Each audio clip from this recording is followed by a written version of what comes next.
consultation, vous avez sûrement déjà observé ces patients qui oscillent entre un contrôle strict et une perte de contrôle dans leur alimentation. Un petit peu comme s'ils étaient victimes d'un conflit intérieur. Et si ce conflit, c'était finalement une porte d'entrée pour mieux comprendre les troubles des conduites alimentaires.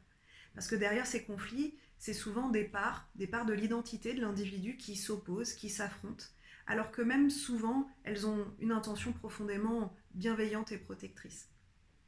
Alors, lors du prochain congrès Neurolistique 2025, qui aura lieu à Paris les 21 et 22 juin prochains, organisé par DFM Formation, je vous propose de vous faire découvrir la théorie des parties ainsi que le dialogue intérieur.